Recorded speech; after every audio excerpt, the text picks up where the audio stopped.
we're going to take a little tour of what's going on in healthcare, not just the healthcare insurance industry, and I'll give you a perspective that you probably wouldn't expect to get from a health insurance executive.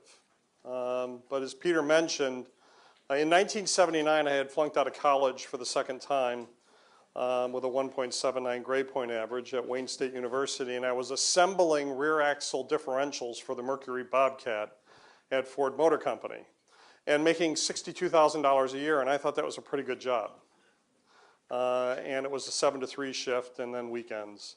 A friend of mine suggested that I get my bachelor's degree, so I went the easiest route, which is accounting, because I was a math major. A friend of mine then was studying for the GMATs, and I placed in the top percentile in the country and got offers from universities like Stanford to go to school. Cornell was the one I chose because it was cheapest. Somehow I've ended up in the healthcare industry. I've had one resume. I've never looked for a job. And every time the phone has rang because somebody needed my help. I fix broken things and build new things. I do not make the trains run on time. That's not my specialty. So my career has been peppered with taking companies public and selling organizations and fixing broken companies. And I don't think that I could be better prepared at a time like this in the health insurance industry and the healthcare industry to fix an industry that really is not an industry, is really not a system. And given my personal experiences were briefly described, I've seen it work from both sides, inside and out, and it really doesn't work well. And I'm here to share with you a larger vision of what it could be and some of our experiences that we're going through at Aetna. Aetna built this as the very first job when we were losing $1 million a day in 2001. And people say, why are you creating values? Well, we need an organizing principle around which we can rally 44,000 employees, which was how much money we were losing every hour. $44,000 an hour, 24 by 7 by 52. So it was like every employee reaching into the till, pulling $1 out and burning it every hour of the day.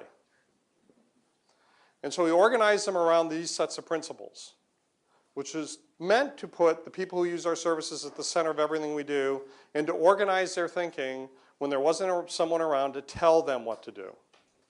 So one of the things I like to focus on, and particularly in this kind of talk, is inspiration. We really do inspire one another in what we do, both personally and professionally. We are a LEED certified organization. We have given away $425 million as a company through our foundation in our history. We have over 1 million hours per every 3 years from our employees in voluntary service to the communities that serve, and they contribute with our matching $9 million a year to their charities across the country and around the world. And so our view is really to inspire one another, not only in what we do in work every day, but what we do and how we represent ourselves to the public. So this was an article by Zeke Emanuel in the New York Times talking about the end of insurance companies by 2020. And I would argue that the insurance companies that we know today will end. It'll probably be sooner than 2020, but we're not going away. So I'll paraphrase Mark Twain, who's from Hartford, Connecticut, where we are headquartered. You know, the rumors of our demise is greatly exaggerated. Number one, we have a lot of capital. Number two, we're in the center of all the data. And number three, for those of us who think about our role differently and are willing to give up control to get power, we can actually have a huge influence on healthcare here and around the world. So we've, as a company, been using somebody from the Stern School at New York University. His name's Luke Williams. And he has this book called Disrupt. And it's taking things that you would normally assume are cliches about what we do every day, givens, and turning them on their head. And the one example he used outside of healthcare was, we all believe that socks should be sold in pairs, right? We got 2 feet. And they should match. How many people in here have young teenage children, daughters particularly, right? And what do? They buy Little Mismatch, 3 socks in a bunch, and they're all different. And I'm kind of jealous because I like to wear different colored socks, and they don't have my size. I went and checked. But That's a great idea. We challenged an assumption that said socks always should be sold in pairs. He calls them cliches. So let me give you a few cliches about the health insurance industry. Healthcare costs always go up, right? Inexorable, can't stop it. Healthy people are better risk than sick people, right? And then waste in healthcare system is unavoidable. So these are three cliches that our team came up with. And we chose to challenge a couple of them, and I'll give you an example. Aetna's been around for 160 years. We have been assessing, underwriting, and pricing risk for 160 years. The formulas we use are 160 years old. I believe that some of our actuaries started with the company in 1851. So of course we know how to do that. What's changed over the years? What we assess, underwrite, and price. So here are some hypotheses. What if we keep healthcare costs flat or even lower them? What if the sickest populations were actually the best risk? And what if we could pay for the uninsured by reducing waste, including paying back half the US $16 trillion worth of debt? Those are the hypotheses that we have challenged. Sicker people are better to take care of, and we can pay back half the nation's debt over the next decade. So what we have is a convergence of a few things, all created by the Affordable Care Act. So for those of you who are wondering why the president was focused on the Affordable Care Act when the economy was headed to ruin, 75% of the next $10 trillion worth of debt in this nation will be driven by Medicare and Medicaid. If you add Social Security, it's 150%. If we solved waste in the healthcare system, we would reduce the 2013 deficit, which is $910 million, by 80%. So healthcare is our problem with the economy. We call them entitlements because it sounds better when we distance them from people, but it's really about healthcare. So the Affordable Care Act has created an action-forcing event. It causes people to think differently about how we solve the problem. And based on technology that's always been around and some huge economic shifts that have occurred in the healthcare system over the last 5 to 10 years, we believe that the opportunity for innovation is now. So let's talk about the economic side of this. This is the waste in the healthcare system in 2009, $750 billion in 2009 alone. This was put together by the Institutes of Medicine, so it's a bunch of doctors. It wasn't insurance executives sitting around looking for a big number. These were physicians who said that we waste $750 billion, or approximately 30% of healthcare spending. This year it's $2.7 trillion, so call it $800 billion. If we fix this problem, in a decade we pay back $8 trillion, half the US deficit. If we fix just half of it, we do what Simpson Bowles did with their recommendation to the president and to Congress. And if we fix just 20% of it, we pay for the Affordable Care Act without raising anyone's taxes. So when we looked at what we assess, underwrite, and price, this is the problem. And we're part of that problem. We have 44% inefficient delivery of care and unnecessary services. We have fraud, waste, and abuse. And then we have administrative costs, all created by a system that tries to track each individual use. 30%, 25% of that is insurance administrative costs, hospital, physician, and other administrative costs. So what do we do to make the system better? Well, we have the technology today. And I'll talk about that in a few minutes. Here's the other shift. Now, for all of you who worry about seeing a foreign medical grad as a physician, your worries are about to be over, because they're not going to stay here anymore. They'll get educated here, but they're going to go back to their countries. China's 160,000 physicians short. We'll be 100,000 physicians short. India is short of physicians. Everywhere around the world is short of physicians. And as those economies emerge and create middle classes that have higher expectations around social safety nets, they're going to be able to afford to keep those physicians, and we won't have them. And we'll have an even bigger shortage. Secondly, physicians, the economics of independent physician practice are broken. Insurance companies run on underwriting margin, hospitals run on revenue, and doctors' offices run on cash. And if you've ever run a cash business, when you're trying to take risk, it blows up on you and you go out of business. So over the last 7 to 10 years, physicians have gone from 25% institutional owned to over 70% institutional owned. If you run this number out another 3 years, it's going to be 85% of all the practices in the United States, and over 2/3 of all the physicians in the United States will be working in an institutional setting. The second thing that's happening, which is very interesting, is that a lot of these institutional settings are now being run by physicians. So there's a fundamental shift in the way they think about how to run the healthcare system. And then here is a graph of the single largest tax increase on the American public in the history of the United States. The bars on the bottom are the underpayment by the government for Medicare and Medicaid. If you look at that number, it's way off in 2009 and 2010. It's going even further with the most recent budget proposal in reducing Medicare and Medicaid reimbursement at the states. And who has paid for that? You, through your commercial premiums at your employed workplace. Or, if you're lucky enough to be in the individual insurance market, through your individual insurance payments. Because in the commercial marketplace today, the average margin, now this, one big assumption. This assumes that the healthcare system costs are appropriate. Big assumption, but just work with me on this. In the commercial market, it's 140%. So there's a 40% margin in the commercial market from hospitals and doctors to cover the underpayment of the government system.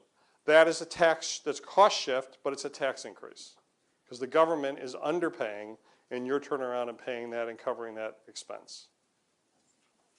The hospitals have figured out that what happens when you keep doing this, at least the forward-thinking hospitals, is if you keep running this line out long enough, what also is happening is that more people are going in government programs, Medicare and Medicaid. 100,000 people every day retiring. So if you keep running that out and you don't do something about it, all of a sudden you're getting paid solely by the government, you're getting paid way under your cost structure.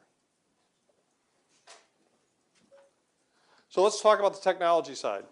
The technology side hit me really hard one day when I was standing at Macy's in New York because my daughter, who is an editor at Gawker in New York, and sends me an apology every time they write about me,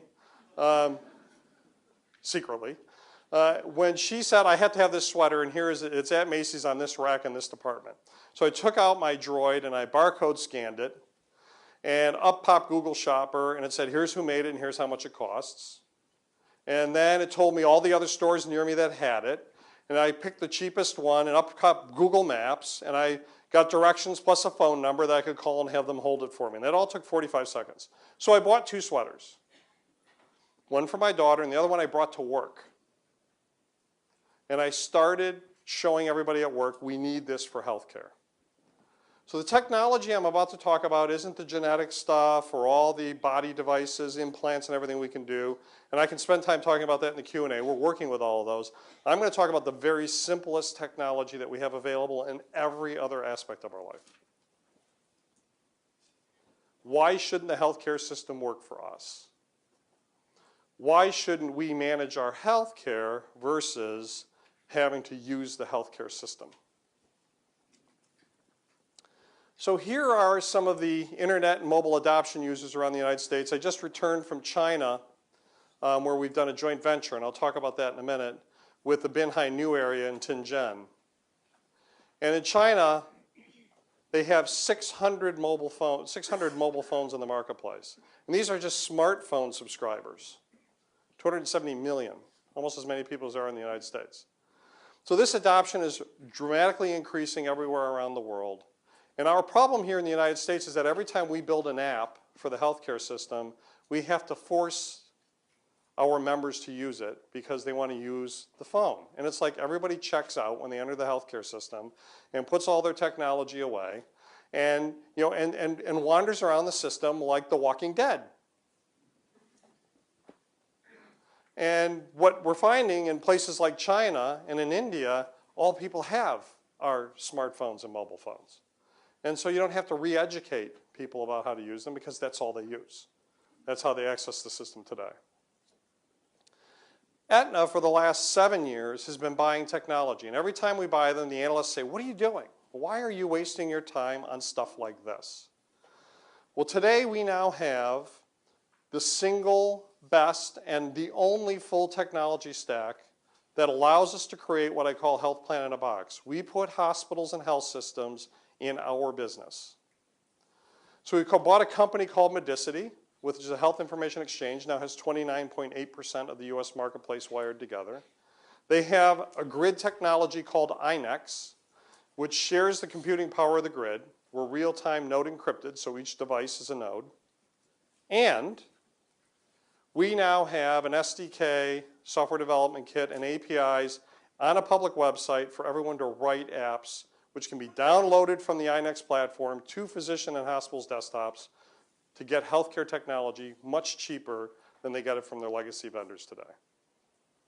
All in an attempt to disrupt or underprice that marketplace. We have Active Health, which is a clinical decision support system. iTriage, which is the device that you will now be able to use in the healthcare system to get that office visit and appointment whenever you want. CarePass, which connects across the platform all of your apps that you use for healthcare, Fitbit, your running program, your dietary program, all into one application that shares the data, all connected to our own intellectual property. What have we done? 40 systems around the United States are either in letter of intent or contracting with us to put this technology stack in to connect them with their doctors and with every other hospital they do business with to create an insurance mechanism to manage risk. And what we become is sort of the intelligence inside their organizations to be able to power their systems and give them the intellectual property to manage that risk.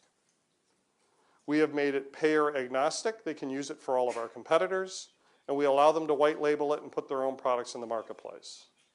In the end, when public exchanges come up, and we can expect them some in 2014, but it's going to roll out over a number of years, we would rather have Banner Health System and their product on the exchange than Aetna. Banner powered by Medicity. Innova powered by Active Health, because we redefine keeping my doctor and my hospital.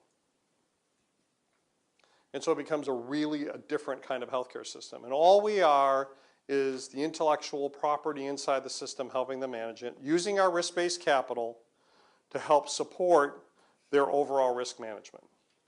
So this is a very different role for an insurance company. We don't sell members anymore, we convert patients. And by the way, the sick ones are the most profitable. So if you think this conversation is strange, have it with all your actuaries sitting in the room and they're going, wait a minute, you want us to we want the sick ones. We want to be the bad bank. Because if we get paid for the risk, we can manage it more effectively using this technology. So imagine a world where payers manage health instead of risk, because risk is sort of second nature to us. And so this is our model. Go back to the 70s, if any of you can remember those. Bell bottoms, right, long hair, little skinny glasses. And we used to have people back then called health systems planners. And health systems planners used to look at the demography, the disease burden, and the economic and environmental and societal trends, and they used to decide whether or not a hospital could buy a new piece of technology. It was called Certificate of Need. But we decided that was just too much of a hassle and a waste in the system, so we got rid of all of our health systems planners. We sent them off somewhere. They became hospital strategic planners. And what we did is we lost our opportunity to do true population health management. So what if we actually looked at the demography, disease burden, the economic, societal, cultural trends of a community and said, where should our hospitals be? Where should our practices be? What kind of doctors, clinicians, nurse practitioners, massage therapists, acupuncturists should we have in the system? All with the goal of improving the productivity of the population, allowing them to be more economically viable and happy as a definition for health. So that's what this is. Now, this will happen soon, but not here in the United States.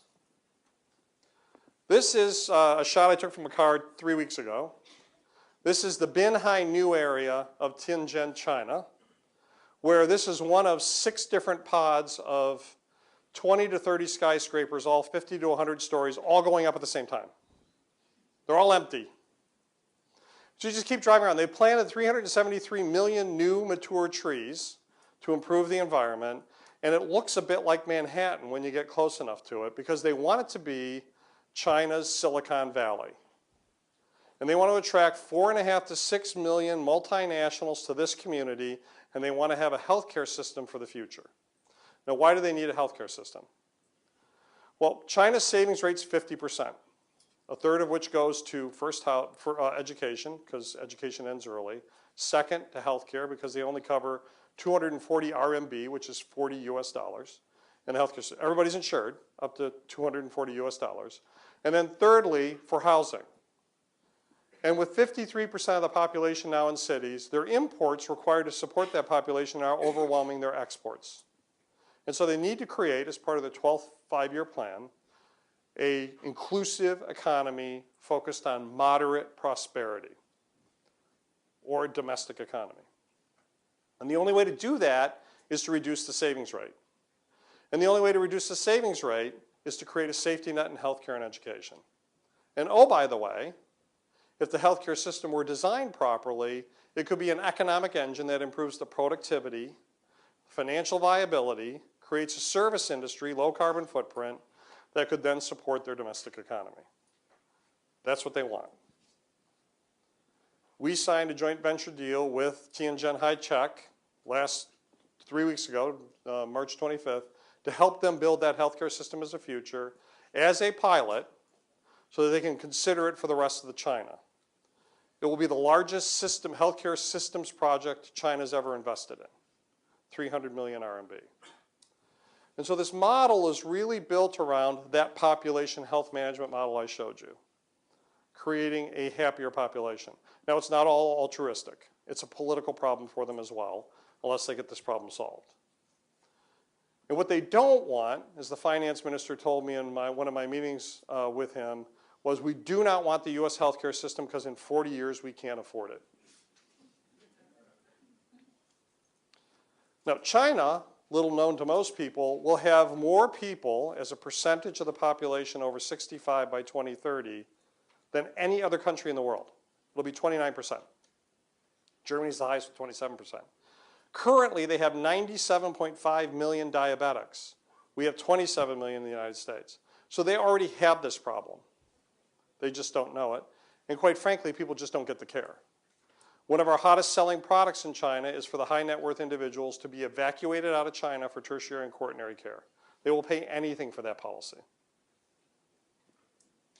So this is where the future is going to start. And as I like to say, we think about the states and here in the US as the laboratory for democracy. The laboratory for the new healthcare system is going to happen in places like China and India, Riyadh, Qatar, all places where we're talking about this kind of project as a company. Not insurance. We're not underwriting anything here. We're building a healthcare system that can be underwritten when the middle class gets to a point where we have enough economic personal disposable income for them to buy insurance. And how about a world where the sick can find the care they need in the palm of their hand? So we bought this company called iTriage, and it's free. You can download it. And we've had over 9 million downloads.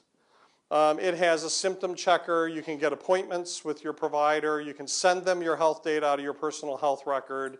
And you can get follow-ups from the physician. And what we'll have here in another month or so when we launch is the ability to buy care on the spot market basis that's vacant near you. Think of it as open table for healthcare. Lab tests, x-rays, flu shots, office visits. And we'll buy it, and then we'll resell it for convenience. So what we want to do with this piece of technology is we want to redefine quality as convenience. Because for most people that use the healthcare system today, one of the biggest compliance issues is it's too hard to get it done. I've got to work my life around the healthcare system instead of taking care of my health on my terms. And this piece of technology is going to do that. So our whole move is to make it easier. And as one of your professors, B.J. Fogg here at Stanford, has talked about is, you need to make it easier. You don't have to compel people. And I can have a conversation with any one of you about diabetes and what it'll do to you if you keep eating and living the lifestyle you're living. And we can talk about what that means for you when you're 30 years older. And when I talk to even people in their 20s, they go, yeah, that's great. Mañana. But if we make it easy to do, we can have an impact. Things like my upband that I'm wearing. And so that gets connected to, how about a world where the healthy can manage their wellness and health in one spot? And so we'll launch as well CarePass, which will connect all of your apps to one data set. So when you update one piece of data in any of your other apps, it updates the rest of your apps. Again, easy, so that you can track it. So this is the future of healthcare, where the consumer takes control of the healthcare system, not the insurance company, not the hospital, not the doctor. That will be the difference. Where you are in charge of your health versus trying to make the healthcare system work for you. And none of it is bleeding edge technology, right? None of it. So it's really about mass customization for the individual using population health, making people more economically viable and happier. Excuse me. So the healthcare system is going to change because the Affordable Care Act has created an action-forcing event. In October of 2013, all the fundamentals of the health insurance industry will change. That will ripple through the healthcare system, doctors, hospitals, patients, and it'll all be up for grabs. As I said to our team, we have 300 full-time equivalents working on this every day inside our organization. We took our brightest people and put them in a project management office. I said to them, we need to be compliant with the new law, but we've got to find all the ponies in that stuff because there's going to be bunches of ponies. And when people fail, we want to be on the other end of it to consolidate and make the system better. So the Affordable Care Act is driving this. The system will change. It's really about the consumer and their own access to the healthcare system, managing their health versus managing their health care. And we believe that we'll be a key part of this, but in a fundamentally different way as an organization. And by the way, as a final point, the healthcare cost problem is a major problem in every country around the world, regardless of who pays for it. What's going on in Western Europe and Southern Europe is a fight over the social contract that people thought they had after World War II that is no longer affordable, and their governments are paying for it. And what's going on in the Middle East and China is a stunning fear on their part that they're going to end up with what we've got in the developed countries. So everybody's looking at this issue, everybody's focused on it, and I think the opportunity is here in large part because of a simple act that was passed in March of 2010. So thank you very much for your time and attention. I'll take any questions that you may have.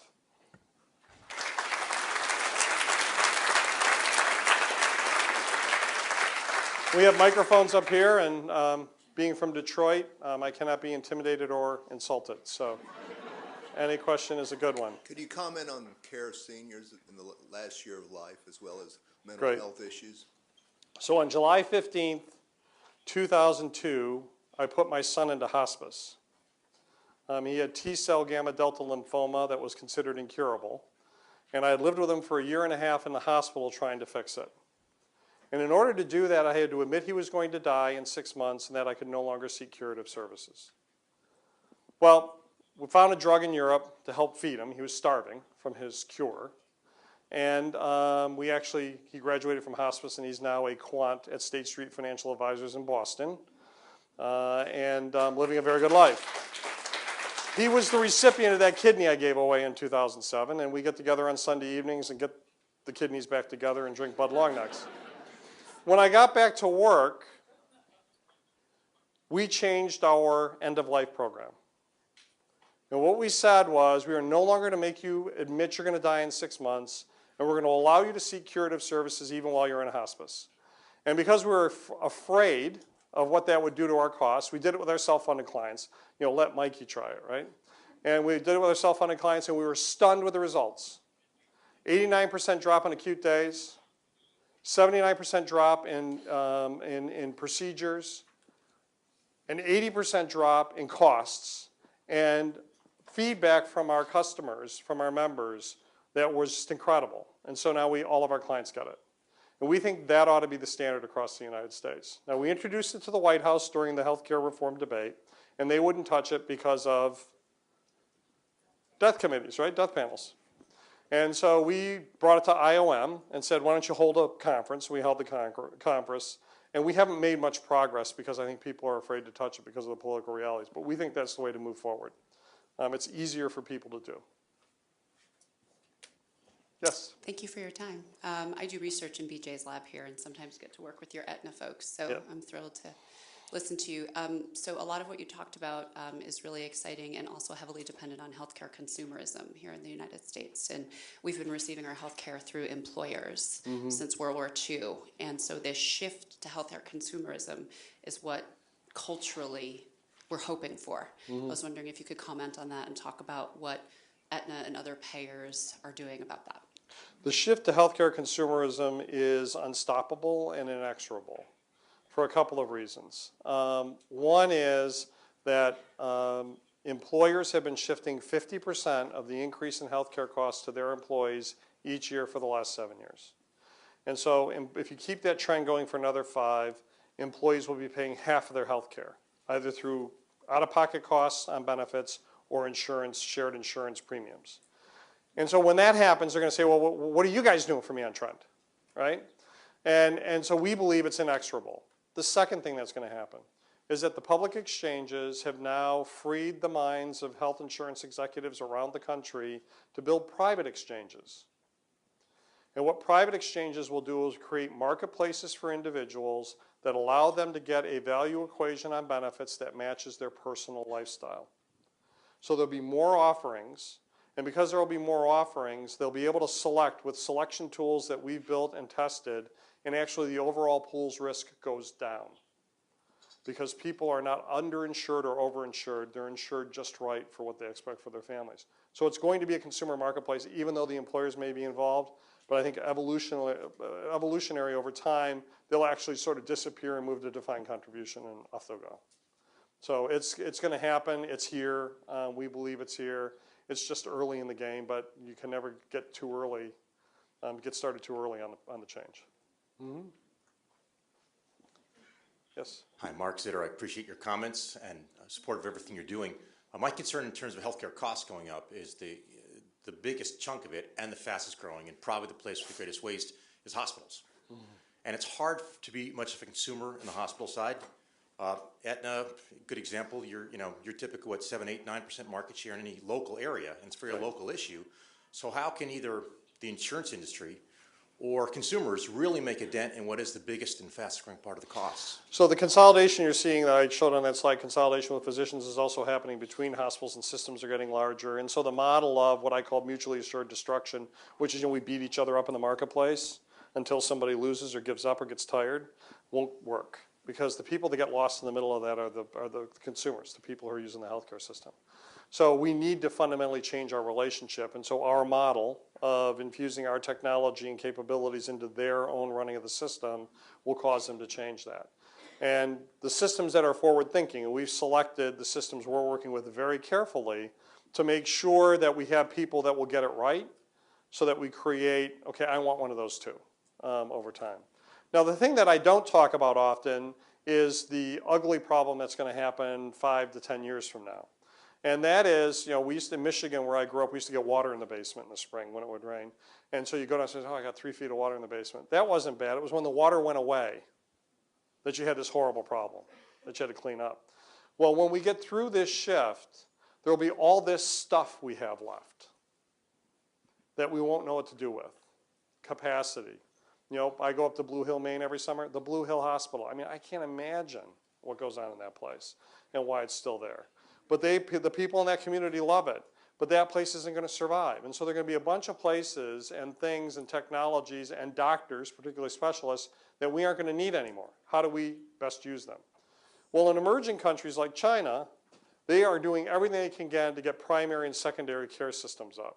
Quaternary, tertiary care systems are a bridge too far for them anytime soon. So the potential to export our expertise through technology and other means is going to make a big difference, or to get the people here for care. So I think that's going to be how we're going to manage it. But that stuff, all that stuff laying around is going to be the big problem, and I think that's where we're going to see the big public problem. And I think we saw that in the UK a few years ago when they tried to shut down some hospitals as part of their health reform effort. I can relate to your comments about the upcoming physician shortage, because I was appalled to find that my medical school that I started at 40 years ago, the size of the entering class has not changed in 40 years. Right. So my question for you is, can you comment on the article that was in the Atlantic recently, "The Robot Will See You Now," about the coming presence of robots, and also about the model where the decision-making is ratcheted down, and that the physicians are the ones that are just supervising ancillary healthcare personnel? So I think the second part's probably the more realistic than the robot, but you know, robots sell magazines, right? And so you know, I think the real issue is going to be a new model of healthcare. Today, in a physician's office, the staff works to support the physician in taking care of the patient. In a new model called patient-centered medical homes, the staff all focuses on the patient. And where you have, you know, clinical nurse practitioners, you know, craniosacral therapists, acupuncturists who all do their own thing, and that the physician's use of skills is for the far more cognitive, laying on of hands kind of things. I mean, when's the last time anybody's been to a doctor and the doctor actually touched you? Right? I mean, I have a spinal cord injury, and every time I go see a doctor for follow-up and evaluation, so oh, yeah, I saw your films and I looked at your stuff. I don't need to examine you. So I think the whole shift in the way we treat people in the doctor's office has to happen. And it's going to be this patient-centered medical home, and it's going to be driven by the shortage. Because we can't nearly educate enough doctors in the time it's going to take to get to meet that shortage. Yes, sir. Yeah, thanks for your comments. Specific question. So policy limits, the removal of policy limits was one of the key functions of PPOC. I'm sure it's kept your actuaries thinking a little bit about the implications. I'm curious about the implications you think as a major national insurer in terms of the removal of annual and lifetime limits, and specifically the experience you had on social media last year on the student health claim. Yeah, with RG. On the first part of the question, you know, nasty little secret, it didn't cost that much. True. Right, so it's been no big deal. You know, I mean, when you put it over a broader population, the cost really isn't there. So I think we didn't see the kind of impact we thought we would see, and quite frankly, it's been pretty good. Now, utilization is really low right now because of the economy and because of what people are paying out of pocket. So I think we have an artificial environment, an artifact of people not using as much care as they otherwise would, which so far we think is a good thing because we're not seeing people avoid chronic care that they need. We're seeing people not getting an antibiotic for a cold, which is all good stuff. So people aren't hitting those policy limits. The second one on social media, so one of my goals in this job, and CEOs are fleeting, I'm the 14th chairman of a 160-year-old company, and we have a very short half-life. The first chairman was around for 20 years, and now you know, we usually last 5 or 6 years. But one of my goals is to reestablish the credibility of corporate leadership in the eyes of the American public. Really tall task. The only way you do that is make yourself available. And as my PR folks over there will tell you, I tell them they can prepare me, they can't protect me. I'm going out there. So I was out on Twitter, and you know, I got engaged with this patient. It was a student. He was, you know, in his late 20s. He got colon cancer, and he had a policy that the university sold that was really cheap. It had a $300,000 limit. So as a student, you think, you know, what are the chances I'm going to hit $300,000 worth of health care? Well, he got stage 4 colon cancer. And he was well through it. So he tweeted me and said, I'm $118,000 over. Why don't you write a check, given that you made $9.75 million last year? And I engaged him. And you know, when I engaged him, all of his friends piled on. And I was in this very intense conversation for about 12 hours while my team, I have a bunch of Twitter reps that work with me now that follow up behind me.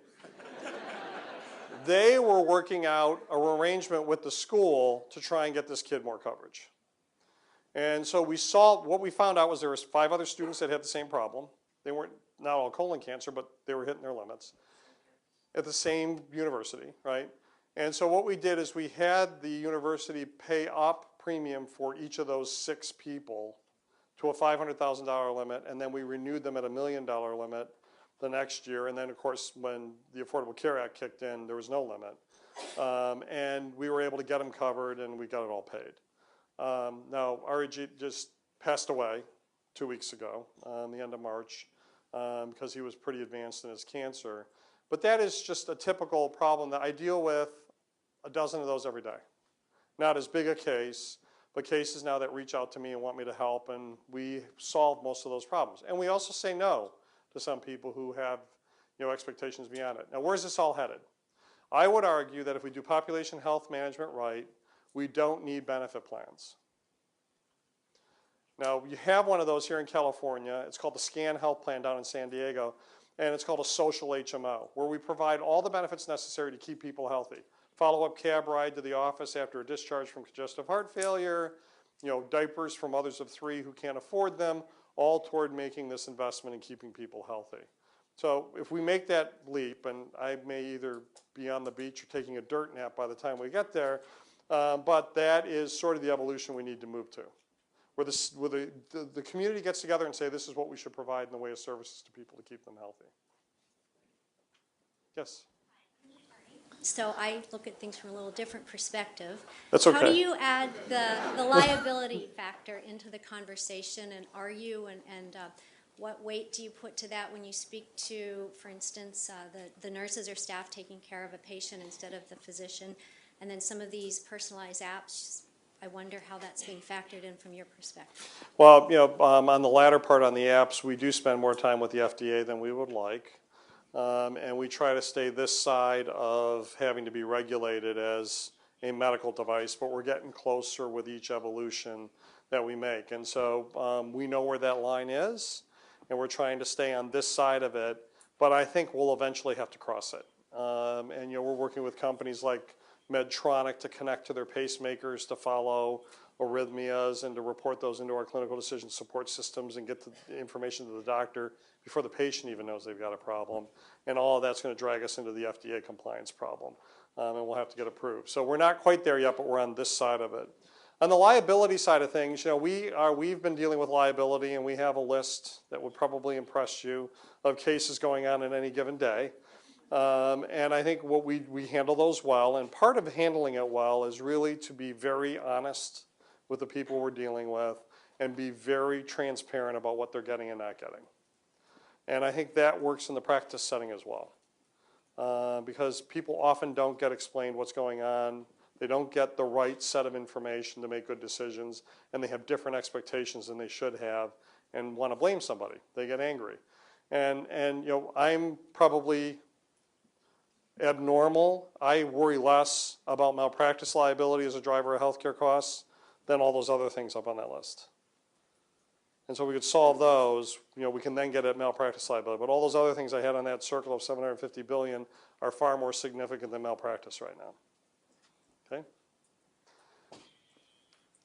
Hi. As we move from volume-based care to value-based care, how do we really measure the quality of care, and who is the arbiter of that quality? So the quality of care is going to be in the eyes of the person receiving the care. So when I broke my neck, I have severe neuropathy. My left arm feels like it's burning on fire all day long, even at this moment. And the only way, and I was given 7 different narcotics, and I walked around like Charlie Brown in the Peanuts commercial, when his mother would talk, wow, wow, wow, the whole world sounded like that to me.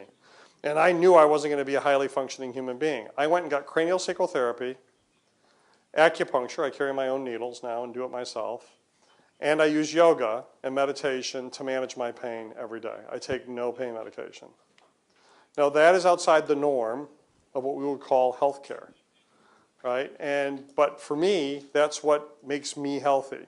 And so I think this definition of I decide what's healthy for me versus what some arbitrary set of metrics decides what's healthy is the most important thing.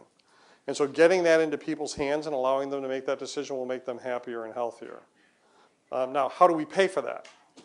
And I think we need to, and so back to my number of, what if we just said no more increase in healthcare costs? What if we said 2.7 trillion is enough? All of you figure out how to spend that differently. I think we could do that. We've got governance issues and a whole bunch of other issues, but I think we could figure out how to do it differently if we just kept the budget flat. And so I think that's moving it to outcomes-based. Are people healthier? Are they happier? We should actually measure people's happiness with the healthcare system. You know, everybody loves their own insurance company but hates insurance companies, interestingly enough. And so I think this notion of I feel healthy and I'm happier as a result of it, and I'm productive and I have economic sustainability because of that productivity should be the definition of it. Long way to go, but that's where we ultimately need to head. Yes, sir. Thank you, Mark.